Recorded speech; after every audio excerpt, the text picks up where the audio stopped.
Okay? So, ayan, pound na tawag dyan, pound. Okay? Pero this time, gusto ko pag nag-cross pound, you will land into a drop. So, ganito mangyari. Cross pound into drop. Kuha? Tapos ulitin ko lang. Cross, land into a drop.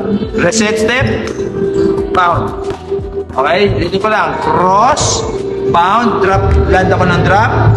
Reset step, tawag dito reset step. Pag in-address mo yung pa mo, reset step, then pound.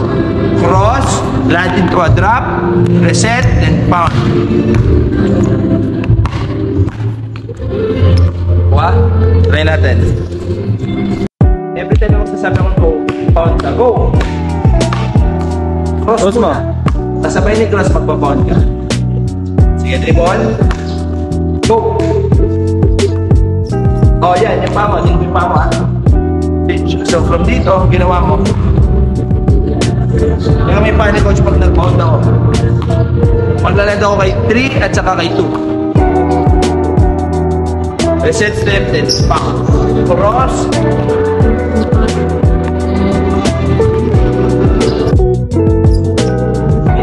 Bakit mo yun, ha?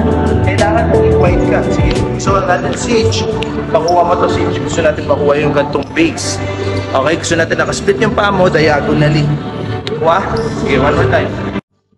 So, meaning, hindi mo makontrol yung body mo. Ang goal natin, siege, is that yung space mo, yung weight mo, maging kontrolado. So, uulitin natin siya one more time. Okay? So, cross. Yan. Set step. Pound. Ulitin mo lang ulit yan. Cross. Pound. That's it. Drop. Yan. Manulit mo yung pa mo. Hit mo pa yung 3, 2, 1, 4. Go.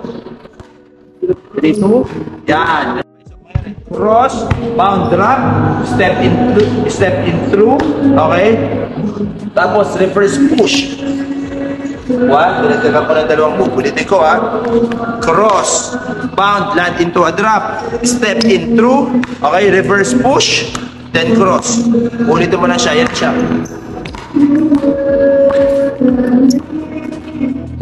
Diba? Hindi ka na. Cross, pound, step in through, reverse push, atras pa na. Yan, then cross. Yan! Ulit-ulit lang siya. So, first push, cross,